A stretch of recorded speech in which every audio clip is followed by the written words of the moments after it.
जय गुरुजी संगत जी। Divine love for Guruji channel को सब्सक्राइब कीजिए एंड बेल आइकन को प्रेस कीजिए ताकि आपको लेटेस्ट सत्संग की वीडियोस के अपडेट्स आपको मिल सके। एंड प्लीज वीडियोस को भी लाइक कीजिए। जय गुरुजी।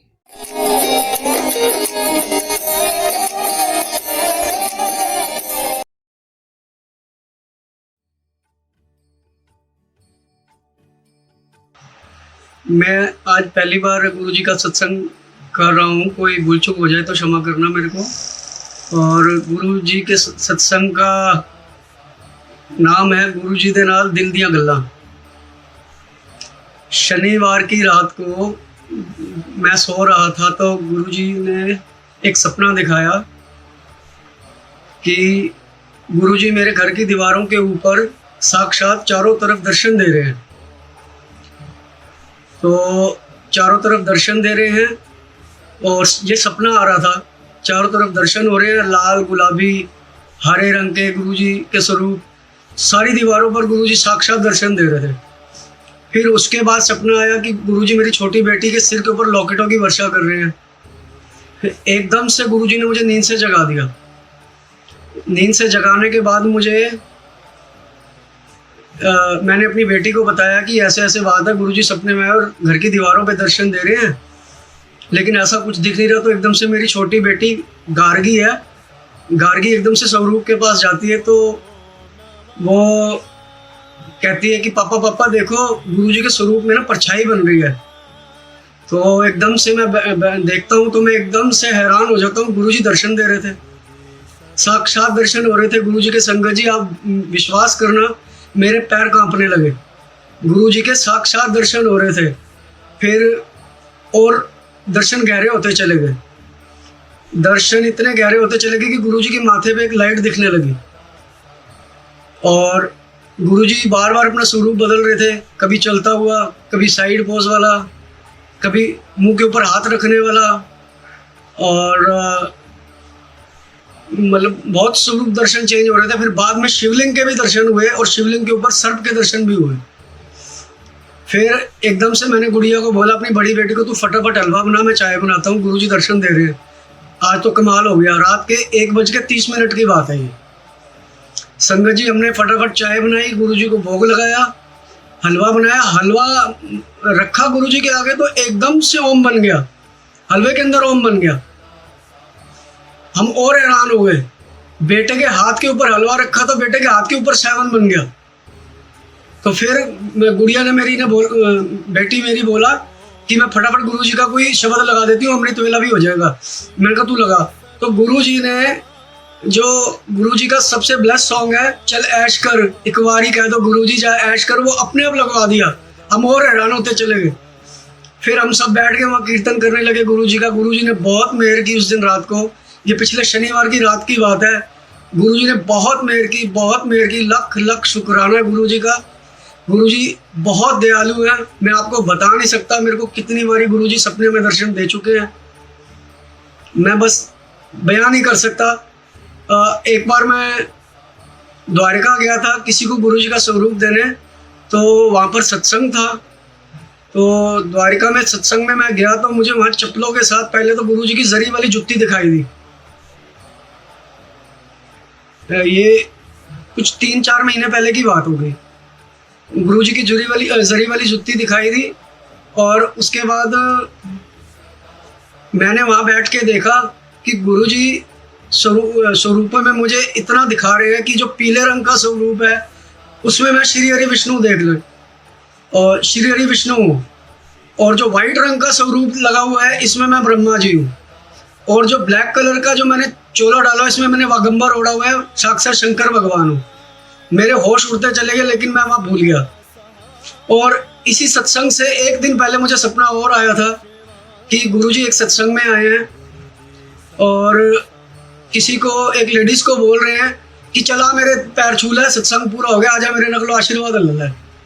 वो मैं जिनको स्वरूप देने गया वो नितिका आंटी थी। वो सत्संग में मुझे क्लियर हुआ। और दूसरे जो लेडीज को बोल रहे थे कि आजा मेरा आशीर्वाद ले ले, तो गुरुजी उन्होंने कह रहे सी आज तेरा इलाज करना, तेनों मैं ठीक कर दूँ। तो गुरुजी ने उन्होंने कहा चलो इन्हू तखत पोश के उत्ते लिटाओ। इनू लिटा के फिर गुरुजी ने उन्होंने बैग के पिछे ਪ੍ਰੈਸ ਕੀਤਾ ਆਪਣੇ ਅੰਗੂਠੇ ਨਾਲ ਦਬਾ ਦਬਾ ਕੇ ਗੁਰੂ ਜੀ ਨੇ ਉਹਨਾਂ ਨੂੰ ਠੀਕ ਕੀਤਾ। ਇੱਥੇ ਦਰਦ ਹੈ, ਇੱਥੇ ਦਰਦ ਹੈ, ਕਿੱਥੇ ਦਰਦ ਹੈ ਦੱਸ ਮੈਨੂੰ, ਮੈਂ ਤੈਨੂੰ ਠੀਕ ਕਰਨਾ ਹੈ, ਹੋਰ ਕਿੱਥੇ ਦਰਦ ਹੈ ਦੱਸ। ਤੇ ਗੁਰੂ ਜੀ ਨੇ ਇਸ ਤਰ੍ਹਾਂ ਮੈਨੂੰ ਸੁਪਨਾ ਦਿਖਾਇਆ। और जब मैं सत्संग ਵਿੱਚ आया तो मेरे होश उड़ गए। वो वहाँ पर आंटी कह रही थी कि गुरुजी आपका बहुत बहुत शुक्रिया कि आपने मेरी मम्मी को चलने लायक बना दिया और यहाँ तक लेके आ गए। मैं बहुत हैरान था, लेकिन मैं वहाँ भूल गया। बाद में मैंने कॉल करके बताया। गुरुजी बहुत दयालु है और गुरुजी का टाइम इतना परफेक्ट है, मैं आपको क्या बताऊँ। जब मैं नितिका आंटी को स्वरूप देने आया तो उन्होंने मुझे 11:20 पर का टाइम दिया था कि मुझे 11:20 पे आप मेट्रो स्टेशन पे मिल जाना, मैं आपको स्वरूप मेरे को देना, फिर उसके बाद सत्संग में आप आ जाना। मैंने कहा ठीक है। मैं 9:30 बजे घर से निकल गया और निकलने के बाद 3 मेट्रो मैंने बदली, और जब लास्ट मेट्रो पकड़ी द्वारिका के लिए तो वो बार बार रुक रही थी मेट्रो। मैं घबराने लगा, मैंने कहा उनको सत्संग के लिए देर हो जाएगी। मेट्रो बदली, फिर खैर मेट्रो चली द्वारिका पहुंची। द्वारिका जब मेट्रो स्टेशन पर मेट्रो पहुंची और मेरा घड़ी की तरफ ध्यान गया, जो नितिका आंटी ने टाइम चूज किया था पूरे 11:20 बजे हुए थे। मैं बहुत हैरान हुआ। मैंने कहा गुरुजी की टाइमिंग तो इतनी सेट है, मैं क्या बताऊं आपको। गुरुजी इतने दयालु हूँ, मैं कुछ बता ही नहीं सकता आपको। फिर मेरे को बड़े मंदिर जाने की दोबारा फिर मन में इच्छा हुई कि मुझे बड़े मंदिर जाना है। फिर मैंने गुरुजी से अरदास की मुझे कम से कम महीने में एक बार बुलाओ। तो गुरुजी ने मेरी पुकार सुन ली। मैं महीने में एक बार जाने लगा। फिर अगले महीने मैंने ई पास बनवाया तो ई पास मेरा बन गया, लेकिन मैं नहीं जा सका। संगत जी आप बिलीव करना, मैं काम पे चला गया, पीछे से एक आंटी आती है, वो गुरुजी के बड़े मंदिर की थाली पूरी लंगर की मेरे लिए देके जाती है कि एलो गुरुजी का लंगर खा लेना। एक थाली मेरा मुंडा कितों ले आया सी। मैं हैरान हो गया। फिर मैंने गुरुजी का शुक्राना किया, आपका लख लख शुक्राना गुरुजी, बड़ी मेहर आपकी मेरे की इस गरीब के ऊपर, आपने इतनी दया दिखाई है। मैं आपको सब पता है कि मैं क्यों नहीं आ सकता। अगले महीने फिर ऐसा ही हुआ, अगले महीने फिर ई पास बना, मैं नहीं जा सका। संगत जी आप विश्वास करना, पूरा दिन निकल गया, कोई ब्लेसिंग नहीं मिली गुरुजी की। रात को जब मैं रोटी खाने लगा, तो मेरे होश उड़ गए। एक आंटी आती है, वो कहती है बेटा ते सत्संग वैसे अलग 4 रोटियां गुरुजी दे सत्संग दी अलग तू खा ले, तुसी खा लोगे, तुसी गुरुजी ने मंगदे वाले तुसी खा लो। और इसमें सबसे बड़ी हैरानगी की बात यह है कि मैं रोटियां भी 4 ही खाता हूँ। गुरुजी को सब कुछ पता है, हमारी रग रग का पता है। गुरुजी साक्षात भोलेनाथ हैं और ये प्रमाण मैंने कभी नहीं मांगा उनसे, उन्होंने मुझे हमेशा खुद दिया। मैं जब भी शिव जी के ऊपर जल चढ़ाता हूँ, गुरुजी मुझे कोई ना कोई दर्शन जरूर देके जाते हैं। 2 बार तो बिल्कुल एकदम से सामने आके राम राम करके निकल गए और बाद में मुझे एहसास हुआ कि ये तो गुरुजी ही है। एक बार मैं चांदनी चौक मेट्रो स्टेशन पर पॉकेट स्वरूप किसी को देने जा रहा था, तो मैं मेट्रो में बैठा था, मुझे चांदनी चौक उतरना था। तो एक बुजुर्ग अंकल सामने आके बैठे, ठीक मेरे सीट के सामने आके बैठे, पूरी वेशभूषा गुरुजी की, सिर पर बाल नहीं थे, गले में रुद्राक्ष की माला, हाथ में रुद्राक्ष का ब्रेसलेट, और बार बार वो मंत्र जाप कर रहे थे, ऐसे मुद्रा बना के मंत्र जाप कर रहे थे, और बिल्कुल बिल्कुल हूबहू गुरुजी। और अगर मैं गुरुजी के स्वरूप को, येलो वाले स्वरूप को 10 साल आगे कर दूं तो बिल्कुल गुरुजी थे। तो मैंने मन ही मन कहा अगर आप गुरुजी हो तो मेरी तरफ देखो। उन्होंने पलक जमा के मेरी तरफ देखा और कन्हैया नगर उतर गए, 30 हजारी उतर गए, 30 हजारी उतर गए। मैंने मन ही मन उनको प्रणाम किया और मैंने शुक्राना किया कि आपकी इतनी दया है कि मैं बता नहीं सकता। बहुत बहुत शुक्राना गुरुजी कि आपने मुझे इतनी बार आके दर्शन दिए। और लेकिन मुझे कभी कोई प्रमाण नहीं चाहिए, आप हो और आप हमेशा ही हमारे साथ रहोगे। इतना मुझे ज़रूर पता चला कि गुरुजी साक्षात शंकर भगवान है, ये मुझे पता चल गया, बिल्कुल क्लियर पता चल गया। मैंने कभी नहीं मांगा, उन्होंने हमेशा खुद ही बताया कि मैं भोलेनाथ हूँ। मैं जब भी शिवलिंग पर जल चढ़ाता हूँ गुरुजी मुझे ज़रूर दर्शन देते हैं। और उसके बाद मैं एक बात बताना चाहूँगा, ये जो गुरुजी हमारे को चंदन का तिलक लगाते हैं और रुद्राक्ष की माला हम पहनते हैं और ओम नमः शिवाय का जाप करते हैं। देखो रुद्राक्ष की माला तो शंकर जी जमुना रूपी रुद्राक्ष की माला है, और जो चंदन का तिलक है वो गंगा है, और जो गुरुजी का मंत्र है ओम, सिर्फ नमः शिवाय में गुरुजी का मंत्र लग गया, ओम नमः शिवाय गुरुजी सदस्य है, ये जो है सरस्वती नाम की माला है। तो इस हिसाब से गंगा जमुना सरस्वती तीनों का तीर्थ गुरुजी ये 3 काम करवाने से आपको करवा रहे हैं। तो बहुत बड़ी बात है कि गुरु जी का तिलक हमारे मत्थे में लगता है, मैं आपको बता नहीं सकता।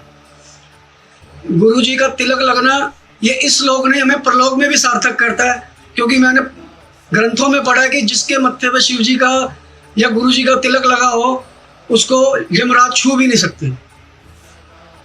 ये गुरु जी, ये चंदन का जो हम तिलक करते हैं, अगर ये चंदन का तिलक और हमने रुद्राक्ष की माला पहनी हुई है और हमारे प्राण छूट जाते हैं तो यमराज जी के दूत भी कोई हमें छू नहीं सकते।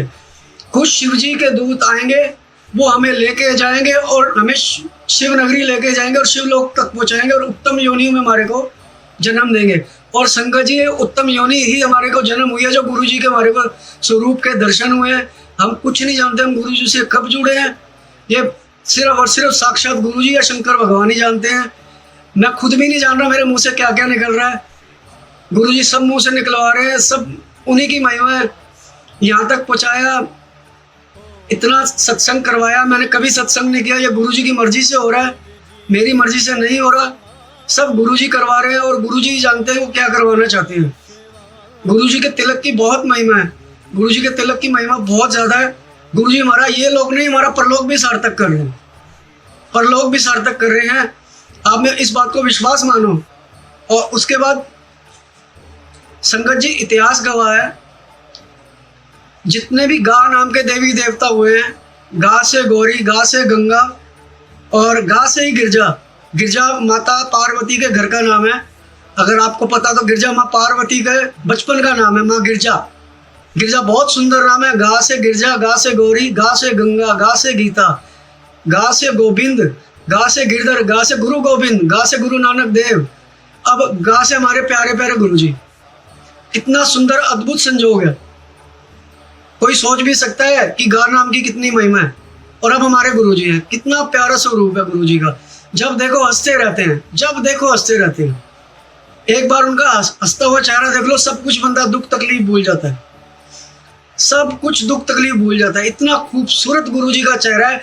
और ये गुरु जी का चेहरा भी एक प्रमाण है, क्योंकि गुरु जी का चेहरा जो है एकदम कपूर की तरह गोरे हैं। और शिव महापुराण में भी लिखा हुआ है, कपूर गौरम करुणावतारम संसार सारम भुजगेंद्र हारम सदा वसंतम हृदयारविंदे भवम भवानी सहितम नमामि। गुरु जी साक्षात भोलेनाथ है, ये गुरु जी का स्वरूप भी बताता है, क्योंकि वो कपूर की तरह गोरे हैं। ये मैंने कई चीजें नोट की हैं गुरु जी में। गुरु जी बिल्कुल भोलेनाथ है, इसमें बिल्कुल भी कोई शंका मत करना, क्योंकि मैं जब भी शिव जी पर जल चढ़ाता हूँ मुझे कहीं ना कहीं गुरु जी इंडिकेशन दे देते हैं कि गुरु जी साक्षात हमारे साथ हैं और भगवान हमेशा हमारे साथ है, सिर्फ हमारे कर्म काट रहे हैं। कई संगत कहती है कि हम गुरु जी के साथ जुड़े, हमें और दुख क्यों मिल रहे हैं। गुरु जी हमारे कर्म काट रहे हैं, वो और तेजी से काटना चालू कर देते हैं, जो कि आने वाले टाइम में हमें सुख मिले। क्योंकि अगर ये कर्म बाकी रह गए तो हमारे को अगले जन्म में भी दुख भोगना पड़ेगा। तो संगत जी, बस ये सत्संग गुरु जी की मर्जी से हुआ है। और एक और बात सत्संग में कहना चाहूँगा, मैं जब सबसे पहले गुरु जी से जुड़ा तो मैं बहुत दुखी था। और सबसे पहले जब मेरे सामने फेसबुक पे गुरु जी का स्वरूप आया, वो बड़ा इंटरेस्टिंग था कि गुरु जी के स्वरूप के ऊपर मेरा नाम लिखा हुआ था, पंकज। ये एक अद्भुत घटना थी। उसके बाद एक आंटी है 15 सेक्टर में, उनकी चद्दर और सूटों की दुकान है मधुबन के नाम से। तो उनसे मैंने अपनी प्रॉब्लम शेयर की, तो उन्होंने कहा बड़े मंदिर जाओ और लंगर खा के आओ। मैंने कहा ठीक है आंटी, आप मुझे गुरु जी का स्वरूप देना। तो गुरु जी का स्वरूप उन्होंने मुझे दिया, और गुरु जी का स्वरूप दिया, एक पॉकेट स्वरूप दिया। वो पॉकेट स्वरूप मैंने आज भी संभाल के रखा हुआ है। उनके मुंह से निकल गया कि गुरु जी आपको 15 दिन के अंदर अंदर बड़े मंदिर बुलाएंगे, आप देख लेना भैया। मैंने कहा ठीक है जी। 15 दिन के अगले सोमवार को गुरु जी ने मुझे बड़े मंदिर बुला लिया था। इतनी उत्तेजना आई कि गुरु जी ने अगले सोमवार मुझे बड़े मंदिर बुलाया। मैं मंदिर के अंदर इंटर हुआ, एक अद्भुत एहसास हुआ कि जैसे वैष्णो देवी जाने के बाद संगत की रोमावली खिल जाती है, हमारे रोम खिल जाते हैं, ऐसे ही मैं गुरु जी के अंदर गया, तो बड़े मंदिर के अंदर गया तो मेरी रोमावली एकदम से खिल गई। तो मुझे लगा कि यहाँ परमात्मा का वास है, यहाँ कोई अद्भुत शक्ति है। फिर मैंने गुरु जी के दर्शन किए, अंदर गया, घूम के गुरु जी के अंदर दर्शन करने के बाद एक दरवाज़ा आता है, वहाँ पर एक बड़ी सी गुल्लक भी पड़ी है। और ठीक सामने दीवार पे येलो कलर का गुरुजी का स्वरूप बड़ा खूबसूरत लगा, वहाँ दर्शन होते हैं। जब मैंने वहाँ से दर्शन किए, मुझे एकदम से गुरुजी की भेंट हुई और गुरुजी ने हंसते हुए देखा, गुरुजी के साथ दर्शन हुए वहाँ। बहुत ही खूबसूरत कि मैं शब्दों में बयान नहीं कर सकता, मेरा मुंह नहीं बता सकता कि कितना खूबसूरत दर्शन था। और फिर मैं जब भी बड़े मंदिर जाता मुझे वहाँ से दर्शन करना बड़ा अच्छा लगता। फिर लास्ट टाइम जब मैं बड़े मंदिर गया तो मुझे वहाँ से दर्शन, वो दरवाज़ा बंद था, तो मन ही मन मैंने अरदास की कि गुरु जी की दरवाजा तो बंद है और मैंने तुहाडे नाल मिलना, मैं नहीं मेट्रो बदल के तुहाडे कोल आया तो मैंने दर्शन तो हो नहीं रहे। तो एकदम से एक अंकल आते हैं चाय की केतली लेके, मैं भी उस दरवाजे की तरफ बढ़ता हूँ, वो रसोई के बाद है दरवाजे का, गुरु जी की रसोई है, वहाँ से भंडारे की थाली मिलती है, उसके बाद वो दरवाज़ा है। एकदम से मैं वहाँ पहुँचता हूँ, वो अंकल दरवाज़ा खोलते हैं, चाय की केतली लेके वो अंदर जाते हैं, मुझे गुरु जी के दर्शन होते हैं, दरवाज़ा बंद हो जाता है।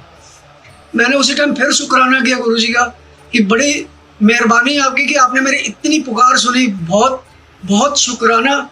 और आपने जो थोड़ी सी छोटी सी मेरे को सेवा बख्शी है, ये सिर पे हाथ रख के बख्शाए रखना, और कहीं से भी जैसे भी हो इस सेवा को मत लेना, चाहे मेरे कितने भी कैसे भी दिन आए, ये सेवा वापस मत लेना। और उसके बाद मैं एक अंकल को साथ ले गया था, वो अंकल भी बड़े दुखी थे, तो उनको उस दिन हमें लंगर प्रसाद नहीं मिला था। हाँ, उसके बाद उस दिन हमें लंगर प्रसाद नहीं मिला था, हलवे का प्रसाद मिला था। उसके बाद हम बाहर आए तो एक अंकल पतीले में से खुर्च के पतीले में से चावल के दाने दे रहे थे। लंगर बाहर खत्म था कि नहीं, किसी के लिए लगा हुआ था, तो मैं ऑटो में बैठ चुका था, तो वो लंगर वहाँ से मेरे को उत्तेजना आई कि मुझे भी खाना चाहिए, तो मैं गया, अंकल ने मुझे 4 दाने दिए और उन भाई साहब को 2 दाने मिले। वो 2 दानों से उन्होंने मुझे बताया कि इतनी पॉजिटिविटी आई संगत जी, इतनी वो बता नहीं सकते। और फिर हम वो प्रसाद लेके घर आ गए। अगले दिन सुबह उन अंकल का फ़ोन आता है कि पंकज भैया कमाल हो गया, मेरे 3 साल पुराने 2.5 लाख रुपए डूबे मेरे अकाउंट में किसी ने डाल दिए। मैंने मन ही मन पिछली बारी गुरुजी से अरदास की थी कि गुरुजी आप मेरी इज्जत रख लेना, मैं इनको साथ लेके आ रहा हूँ, इनका कुछ भला कर देना, किसी तरीके इनका भला कर देना, इतनी अरदास की थी। और गुरुजी ने मेरी अरदास सुनी, तो गुरुजी ने उनका भला कर दिया। अगले दिन ही उनका भला, एक ही दिन के अंदर उनके पैसे आ गए और उन्होंने कहा मैं अभी आगे से बड़ा मंदिर जाऊँगा, मुझे कोई पॉकेट स्वरूप ला के दो। मैंने फिर उनको एक पॉकेट स्वरूप भी ला के दिया, वो भी अब गुरुजी को मानती हैं। उसके बाद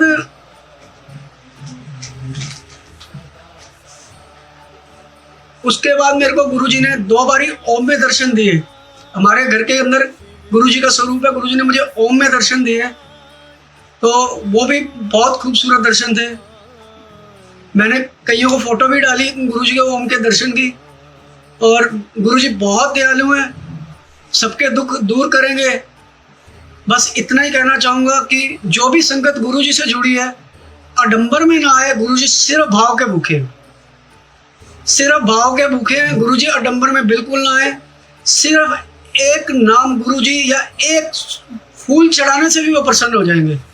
किसी तरीके का उनको कुछ नहीं चाहिए, और मैंने भी कभी कुछ नहीं चढ़ाया, मैं झूठ नहीं बोलता। मेरे घर में गुरुजी का चोला भी नहीं है, मेरे पास सिर्फ एक गुरुजी का स्वरूप है, मैंने कभी कुछ नहीं चढ़ाया। गुरुजी सिर्फ और सिर्फ भाव के भूखे हैं, कुछ नहीं चाहिए। वो हमारी अंतर आत्मा से कनेक्ट हो जाते हैं, तो हमारे को वो पहले हमारा वो टेस्ट करते हैं। अगर हम उस टेस्ट में पास हो जाएंगे तभी वो हमें कुछ देंगे। ऐसे गुरुजी का कोई भी परमात्मा नहीं देगा, वो पहले भाव देखेंगे, मनसा देखेंगे कि इस जीव की मनसा क्या है, वो तभी कुछ देंगे। नहीं तो अन्यथा हम चक्कर ही काटते रह जाएंगे परमात्मा के, हमें कभी कुछ नहीं मिलेगा। हमें सच्चे भाव रखने बहुत जरूरी है, और उन गुरुजी के चरणों से लिपट जाओ और गुरुजी से प्यार करो। वो प्यार के ही भूखे हैं, गुरुजी को प्यार दोगे तो वो प्यार लुटा देंगे, वो प्यार की गंगा बहा देंगे। और एक सत्संग और कहना चाहूँगा संगत जी, गुरुजी के बारे में ही है।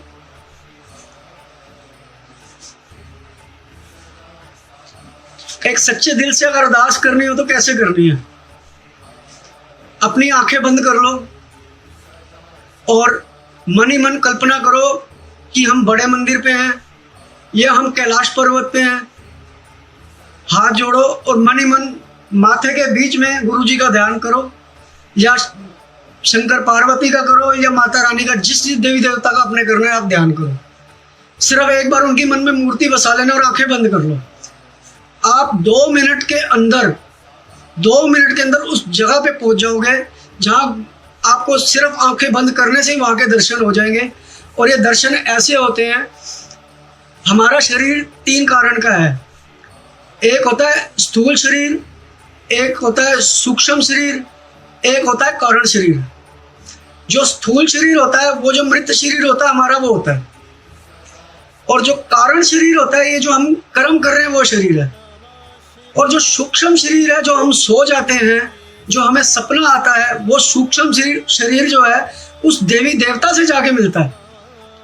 ये हम सपना बोलते हैं, लेकिन हमारा सूक्ष्म शरीर उस देवी देवता से जाके मिलता है और हमें दर्शन कराता है। जैसे हम घर पे हैं, हमें बड़े मंदिर के दर्शन हुए और हम कह रहे हैं बड़े मंदिर, हमें सपना नहीं आया, हमारा सूक्ष्म शरीर उस जगह पर गया, गुरुजी से मिलके आया, गुरुजी ने दर्शन दिए, कैलाश पर्वत पर गया, शंकर भगवान के दर्शन किए। और अगर ऐसा आप कल्पना करोगे, आप ऐसी कल्पना करना कि मैं हाथ जोड़े हुए हैं, दिल से कल्पना करना, दिमाग के बीच, माथे के बीच में, दोनों आंखों के, कि मेरे माथे के बीच में शिव जी का वास है और हाथों में कमल, सोने का कमल का फूल है, सोने का या नॉर्मल कमल का फूल है। गुरुजी को और शिव जी को साष्टांग प्रणाम करके हाथ जोड़ना कि हे गुरुजी मैं आपके चरणों में साष्टांग प्रणाम करता हूँ। और ऐसी कल्पना करना कि शंकर पार्वती आपके सामने बैठे हैं, इस तरफ माता पार्वती हैं, उनके हाथों में गणेश जी हैं, इस हाथ पे कार्तिकेय हैं और सामने शंकर भगवान जटाएं फैलाए बैठे हैं, हाथ में त्रिशूल और डमरू है। आप ऐसी कल्पना करके देखो, आपको दर्शन जरूर होंगे। ये मेरा दावा है इस चीज का। आप सच्चे दिल से एक बार करके कल्पना करो कि कैलाश पर्वत पर भोले शंकर के एक बार आप ध्यान लगा के देखो, आपको तुरंत दर्शन देंगे। आप एकदम से आप देखोगे मेरे सामने शंकर पार्वती बैठे, माता लाल रंग की साड़ी लेके बैठी है, शंकर भगवान कभी सफेद चोले में दिखेंगे आपको या वह गंबर में दिखेंगे, गले में सर्प की माला होगी। आप अद्भुत दर्शन होंगे आपको, आप कल्पना भी नहीं कर सकते। अगर आप वैष्णो देवी को मानते हो तो वैष्णो देवी का ध्यान करके देखो, आपको तो कल्पना करके देखो, आपको अद्भुत लाखों करोड़ों रुपया भी ये सुख नहीं दे सकता जो ये सुख आपको एक पल दे सकता है। और जो सुख मुझे वैष्णो देवी जाके मिलता है, मुझे बड़े मंदिर में जाके मिला है। मेरे को बहुत अच्छा लगा बड़े मंदिर में जाके, मुझे ऐसा लगा वहाँ परमात्मा का वास है, बहुत सुंदर लगा। और गुरुजी ने मुझे बहुत बख्शा, गुरुजी ने मुझे 2 बहनें भी बड़ी प्यारी बख्शी हैं। गुरुजी का लख लख शुक्राना इतनी प्यारी बहनें देने के लिए। और मैं बहुत शुक्राना करता हूँ कोमल आंटी का भी, जिन्होंने मुझे ये मौका दिया, नीलम कपूर आंटी का भी, कि जिन्होंने मुझे ये मौका दिया सामने आने का। नहीं तो अदरवाइज मैंने बोला था गुरुजी का स्वरूप लगाओ, मैं गुरुजी के स्वरूप के आगे ही बोलूँगा। मेरा पहला सत्संग था, अगर कोई भी मुझसे गलती हो गई हो तो मुझे बहुत बहुत माफ़ कर देना, कोई मुंह से गलती निकली हो तो माफ़ कर देना, गुरुजी का बच्चा समझ के माफ़ कर देना। सबको मेरी तरफ से लख लख शुक्राना, भूल चूक त्रुटि के लिए लख लख बार क्षमा। और एक बात और कहना चाहूँगा सत्संग जी, जो गुरुजी मुझसे बुलवाना चाहते हैं, बेलपत्र की महिमा। संगत जी, बेलपत्र शिव जी को बहुत प्रिय है। बेलपत्र की इतनी महिमा है कि मैं आपको क्या बताऊं। बेलपत्र की 3 पत्तियां होती हैं, उन तीनों पत्तियों को मिला के एक बेलपत्र बनता है। वो बेलपत्र की जो 3 पत्तियां हैं वो ब्रह्मा विष्णु महेश हैं, तीनों लोक हैं, शिवलोक, ब्रह्मलोक, बैकुंठ लोक। तीनों देवियां हैं, महाकाली, महालक्ष्मी, माँ सरस्वती। तीनों काल हैं, भूतकाल, भविष्यकाल, वर्तमान काल।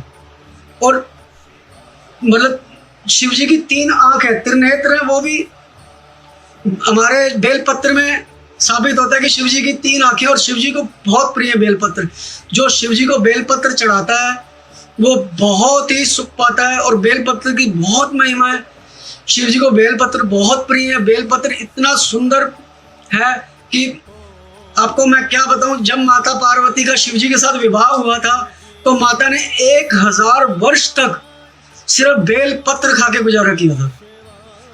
1000 वर्ष तक बेल पत्र खा के गुजारा किया था। उसके बावजूद भी भोलेनाथ नहीं माने उनकी परीक्षा लेने के लिए देवी देवताओं को, सप्तऋषियों को भेजा। जब उस परीक्षा में सफल हुए देवी देवताओं की, तब भोलेनाथ ने उनको साक्षात जाके दर्शन दिए। माता पार्वती से खुश हुए तो भोले शंकर का माता पार्वती से विवाह हुआ। और एक चीज़ और मुंह से निकल रही है संगत जी, पता नहीं गुरुजी क्यों निकलवा रहे हैं। जो पहले माता गौरी और पार्वती का विवाह हुआ था वो दक्ष प्रजापति के घर पर हुआ था। जो गौरी और शिव का विवाह हुआ था तो दक्ष के अंदर बहुत अहंकार था। इतना अहंकार था कि वो अहंकार के मद में चूर था और शिव गौरा का विवाह नहीं होने देता था। अब भगवान जो है, गुरु जी की भी देखो टाइमिंग कितनी अच्छी हो, इस लोक की क्या अगले लोक की भी हमारी सोच रही है, हमारी अगले जन्म को भी सुधार रहे हैं। अब शिव जी ने जब माता सती हुई तो उसके बाद माता गौरा ने राजा हिमाचल के घर जन्म लिया और माता पार्वती के रूप में, गिरजा के रूप में दर्शन दिए। तो उस टाइम शिव जी ने उनके नाम निर्धारण किए। हिमाचल का नाम हिमाचल इसलिए रखा गया कि हिमाचल बर्फ की तरह ठंडा होता है। दक्ष का नाम अहंकार होता है। दक्ष को बहुत अहंकार था कि मेरे घर माँ का प्रकट्य हुआ है तो मैं ऐसे वैसे किसी जटा मुनि को नहीं दूंगा। दक्ष का नाम अगले जन्म में राजा हिमाचल रखा गया और उनकी पत्नी का नाम मैना रखा गया। मैना का मतलब मैं नहीं करूंगी। और उनके भैया का नाम रखा गया मैनाक, मैं तो ना करूंगा ही नहीं शादी के लिए। तो राजा हिमाचल, मतलब गुरुजी की टाइमिंग कितनी अच्छी है, उन्होंने पिछले जन्म में उनका अहंकार देख लिया तो उनके नाम ही बदल दिए कि अगली बारी बिल्कुल भी ऐसा नहीं होना चाहिए कि शंकर पार्वती को कोई जोड़ने के लिए रोक लगे। तो गुरुजी की और शिव जी की टाइमिंग बहुत अच्छी है। ये हमारे इस लोक को नहीं परलोक को भी सुधार रहे हैं। इसलिए गुरुजी का प्यार सबके ऊपर बना रहे। और एक अरदास करना चाहूँगा, गुरुजी किसी की माँ को, किसी के बाप को बीमार न करना जो आपकी संगत है। ये कोरोना काल की छोटी सी मेरी अरदास है, आपके लिए तो छोटी सी है। कई आपकी संगतें बहुत दूर दूर हैं, उनकी मम्मियाँ बीमार हैं, पापा बीमार हैं, खुद भी बीमार हैं, उनको ठीक कर दो। उनको किसी भी हॉस्पिटल का खर्चा ना देना। जिसके पास पैसे नहीं है हॉस्पिटल के, उनको तो बीमारी देना ही नहीं। अगर देना तो शून्य के बराबर देना और जल्दी से अपना जल पिला के ठीक कर देना। बस ये मेरी आपसे बहुत बड़ी प्रार्थना है। और आपकी इतनी सुंदर सुंदर बेटियां आपके साथ जुड़ी हुई हैं, उनको कभी दुख मत देना। गुरुजी ये बहुत मेरी दिल से प्रार्थना है आपको कि किसी को ये कोरोना जैसी बीमारी मत देना। बहुत गंदी बीमारी है। मैं आपके पैर पकड़ के, हाथ जोड़ के कहता हूँ कि कोरोना वाली बीमारी किसी को मत देना। दिल से मेरी अरदास है कि, और खासकर जिसके पास पैसा नहीं उसको तो बिल्कुल मत देना, क्योंकि वो इतने बड़े बड़े अस्पताल में इलाज नहीं करा सकता। और इतना भी विश्वास है कि गुरुजी की संगत को कुछ नहीं होगा। गुरुजी की संगत जल पी पी के ठीक हुई है और होती रहेगी। गुरुजी की संगत जल गुरुजी के स्वरूप से टच करे और जल ग्रहण करे, वो अपने आप ही ठीक हो जाएगी। किसी चीज़ की ज़रूरत नहीं है। सब अपने आप गुरुजी देख रहे हैं किसके क्या भाव हैं, किसके पास पैसा है नहीं है, पैसा है नहीं है, लाचारी है, बीमारी है, इन सब से मुक्ति चाहिए। और ये जो 4 कलयुग के अभिशाप है, लाचारी, बीमारी, दुख और कलेश, ये किसी भी संगत के घर में ना हो। हाथ जोड़ के गुरुजी से विनती है, सारी संगत से विनती है कि गुरुजी से अरदास करें किसी भी संगत को लाचारी, बीमारी, दुख और कष्ट कलेश ना हो। सब सुखी रहें, बसते रहें, गुरुजी के बड़े मंदिर आते रहें, जाते रहें, गुरुजी के बड़े मंदिर की और डुगरी की शोभा बढ़ाते रहे। मैंने कभी डुगरी के दर्शन नहीं किए, लेकिन बस गुरुजी घर पे बैठ के ही, जैसे मैं कल्पना करता हूँ, मुझे आंखें बंद करता हूँ, मुझे गुरुजी हर जगह दर्शन करा देते हैं। मैं माता का भक्त हूँ, मैं आंखें बंद करता हूँ, गुरुजी मुझे वैष्णो देवी के दर्शन करा देते हैं। और बस इतनी ही गुरुजी से अरदास है मेरी। मेरा छोटा सा ये सत्संग है। अगर किसी को भी कोई बात बुरी लगी हो तो मैं लख लख बार माफ़ी मांगता हूँ और गुरुजी से यही अरदास करता हूँ, सबके घर में धन धान्य भरा रहे, सुख शांति रहे, सबकी दीर्घायु हो, 100 साल तक सब जिए, सारी संगत हजारों साल, 100 साल जिए और आरोग्य जिए और अपने पैरों पर जीवित रहे, अपने पैरों पे खड़े रहे, जब तक जीवित रहे, अपने हाथ से रोटी खाए, किसी की लाचारी बीमारी ना मिले। सबसे बड़ा उपहार है 60 साल के बाद अगर कोई अपने हाथ से रोटी खा रहा है, बड़ी एज में है, खुद नहा रहा है, खुद रोटी खा रहा है, सबसे बड़ा परमात्मा का ये उपहार है। नहीं तो दुख दरिद्रता इस कलयुग में जान नहीं छोड़ती। और जितना भी भजन हो सके अपनी जवानी की उम्र में करो, क्योंकि बुढ़ापे में तो हाथ पैर लड़खड़ा जाते हैं, कहीं भी तीर्थ नहीं हो पाता। तो जितना भी हो सके अपनी जवानी की उम्र में तीर्थ करो। और एक और गुरुजी मैसेज देना चाहते हैं, शायद किसी को कन्वे करवा रहे हो मेरे से संगत जी, सबसे बड़ा मैसेज भी यही होगा सबके लिए, नॉन वेज नहीं खाना, नॉन वेज बिल्कुल नहीं खाना। मैं बोलता जा रहा हूँ, पता नहीं मेरी आवाज़ भी आप तक नहीं जा रही है, मुझे इस बात की नॉलेज नहीं है। क्या मेरी आवाज़ आ रही है? मेरी आवाज़ आ रही है? आवाज़ क्लियर है?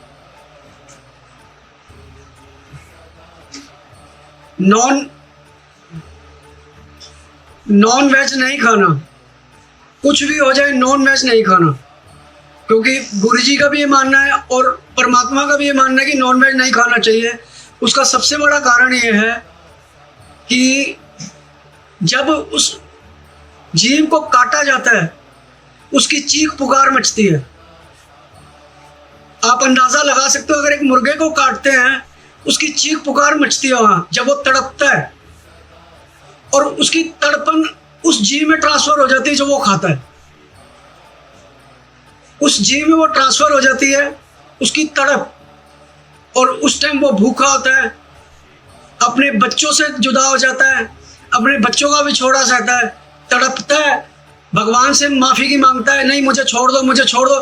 फिर भी इंसान उसको काट के खाता है, कुकर में डालता है, उबालता है, फिर टेस्ट ले लेके खाता है। अगर आप कल्पना करो कि हमारे बच्चों के साथ है, हमारे को कोई काट के कुकर में डाल के उबाल के खाए तो हमें कैसा लगेगा। संगत जी, नॉनवेज नहीं खाना, ये जन्म नहीं, अगला जन्म भी कम से कम 100 साल नरक वास करना पड़ता है। अगर किसी जीव को आप मार के खाते हो, शिव महापुराण में लिखा है 100 वर्ष तक, श्री हरिवंश पुराण में भी शायद लिखा है कि 100 वर्ष तक नरकों का वासी होता है जो नॉनवेज खाता है। इसीलिए गुरुजी ने अपनी संगत को मना किया कि नॉनवेज, शराब, मीट, मांस नहीं खाना। वैष्णु रोटी खाओ, क्या मारा है? जो नॉनवेज में है कैल्शियम वो हमारे पनीर में भी है, वो हमारी दही में भी है, फिर नॉनवेज क्यों खाना है? किस लिए खाना है? अगर किसी की बहुत मजबूरी है, डॉक्टर ने बोला है, तो मैं कह नहीं सकता, लेकिन गुरुजी की संगत ना खाए। मैं हाथ जोड़ के विनती करता हूँ, नॉनवेज मत खाओ, आपका अगला जन्म भी व्यर्थ जाएगा, कितने साख नरक के यातनाएं भुगतनी पड़ेंगी। अगर आप शिव जी की पूजा में, गुरु जी की पूजा में लगे रहोगे, यमराज आपको छू भी नहीं सकते। ये खुद शंकर भगवान के वाक्य हैं, जिस गले में रुद्राक्ष की माला, माथे में शिव जी का तिलक और ओम नमः शिवाय का जाप करेगा, उसे यमराज के दूत छू भी नहीं सकते। और ये जो है तिलक जो है, एक हिसाब से मैं साधारण भाषा में कहूँ तो एक मोहर होती है। ये एक हिसाब से भगवान मोहर लगा देता है कि ये मेरा भक्त है। लाल टिक्का लगाया तो मेरी माँ का भक्त है, सफेद टिक्का लगाया चंदन का तो भोले का भक्त है, गोपी का चंदन लगाया तो कृष्ण का भक्त है, सिंदूरी तिलक लगाया तो गणेश जी का भक्त है, ज्यादा डार्क सिंदूरी लगा तो भैरव का भक्त है। तो ये निशानियां उस परलोक में भी पता है कि ये निशानियां हैं भक्तों की, इनको छूना नहीं है, इनका उसी लोक में वास होगा जिनके ये भक्त हैं। फिर उन्हीं के हिसाब से, देवी देवताओं के हिसाब से इनका उत्तम कोटि में जन्म होगा, जो शिव जी चाहेंगे, जैसा इनको योनि देना चाहेंगे। स्वर्ग में वास कराना होगा स्वर्ग में वास कराएं। और संगत जी, मैं तो स्वर्ग मांगता ही नहीं। स्वर्ग किस लिए मांगना है? स्वर्ग में 2 दिन, 4 दिन, 1 साल, 2 साल, 10 साल रह के आ जाओगे, वापिस यहीं आना है। तो इसलिए गुरु जी के चरण मांगो कि गुरु जी हमारा बार बार जन्म होता रहे, आपके गण बन के हम आपकी सेवा करें, शिव जी के गण बन के आपकी सेवा करें, नंदी भृंगी की तरह सेवा करें। रावण जैसा महाभक्त कोई पैदा नहीं हुआ। और एक और भक्त हुए शिव जी के, राजा मानदाता, जिन्होंने शिव जी के साथ छोटा शिवलिंग के रूप में होते हैं, वो राजा मानदाता हैं। उनके जैसे भक्त बनो, जिन्होंने अपना सर्वत्र निछावा कर दिया। गुरु नानक देव की तरह बनो। गुरु नानक देव ने हमेशा दान पुण्य को, भक्तों को जल पिलाने के लिए, गरीबों की सेवा करने के लिए, और आज भी सिख, जो जितने भी सिख कम्युनिटी है, सारे गुरु नानक देव के चरण कमलों पर चल रहे हैं और उन्हीं को आगे बढ़ा रहे हैं। और सतगुरु नानक का तो रूप ही इतना प्यारा है कि मैं आपको बता नहीं सकता। गुरु नानक देव तो इतने सुंदर हैं, इतने मीठे, इतने भोले हैं, मैं आपको क्या बताऊं। गुरु नानक देव तो बहुत ही खूबसूरत है। जब गुरु नानक देव आए थे, तो जो आए थे उनके घर, गुरु नानक देव का जब जन्म हो रहा था, तो उन्होंने कहा था ये कोई प्रकटे हो रहा है, कोई साधारण मनुष्य नहीं आ रहा। तो उन्होंने कहा था सतगुरु नानक प्रगटिया मिट्टी तुद जग चानड़ हुआ। तो उनका कहने का मतलब था ये कोई परमात्मा का प्रकटे हो रहा है और ये धुंध हटेगी और चानना ही चानना हो जाएगा। और इसीलिए हम प्रकाश उत्सव मनाते हैं कि सतगुरु नानक प्रगटिया मिट्टी तुद जग चानड़ हुआ। बस मैं इतना ही कहना चाहूँगा, और मुझे ज़्यादा बोलने आते नहीं। बिल्कुल साधारण सा आपका बच्चा हूँ, गुरु जी का बच्चा हूँ। कोई भूल चूक हो जाए तो मुझे क्षमा करना। 100 बार गुरु जी के चरण छू के माफ़ी मांगता हूँ, लाख बार शुक्राना करता हूँ। और कोई मेरे से कोई बीच में गलती हो तो मुझे माफ़ करना। बहुत बहुत शुक्राना नीलम आंटी का, बहुत बहुत शुक्राना कोमल आंटी का, बहुत बहुत शुक्राना। और एक छोटी सी बात और कहना चाहूँगा, मुझे आंचल टंडानी के सत्संग भी बहुत अच्छे लगते हैं। आंटी आंचल टंडानी, उनके सत्संग बड़े प्यारे हैं उनके बहुत। और एक सोनिया ढींगरा जी हैं, वो छतरपुर वाले ग्रुप पे लिख कर डालती हैं, उनके सत्संग भी सुनना। वो बहुत खूबसूरत सत्संग करती हैं। वो कई बार सत्संग में लिखती है, जब मैं सत्संग लिखती हूँ तो मेरे आंसू निकलते हैं। और आंचल टंडानी आंटी जो है वो जब भी सत्संग करती है वो शुक्राना गुरु जी, शुक्राना गुरु जी, गुरु जी का लख शुक्राना। वो तो ऐसे लगता है जैसे बड़े मंदिर का लड्डू प्रसाद खिला रही है। वो तो बिल्कुल ऐसा लगता है बड़े मंदिर का लड्डू प्रसाद खिला रही है और चाय पिला रही है। शुक्राना शुक्राना आंटी, इतना खूबसूरत लगता है उनसे मुख से, मैं आपको बता नहीं सकता, बहुत खूबसूरत लगता है। मैं उनके सत्संग भी जरूर देखता हूँ। बाकी सबके भी सत्संग बहुत अच्छे हैं, बहुत सुंदर हैं। और ये ग्रुप का मतलब ही है गुरु जी का रूप। ये ग्रुप जो बने गुरु जी के रूप है, सब आपस में बहन भाई हैं, सब मिलके रहे, गुरु जी की पोस्ट डालते रहे, इसकी सुंदरता बनी रहेगी। सबका लख शुक्राना, सबका लख शुक्राना। सबको गुरु जी की तरफ से माता जी का आशीर्वाद, वैष्णो देवी का भी आशीर्वाद, सबके घर में धन धान्य भरा रहे, सबकी दीर्घायु हो, सबका कल्याण हो। जय गुरु जी, जय गुरु जी, जय गुरु जी, जय गुरु जी। Thank you. गुरु जी सदा सहाय।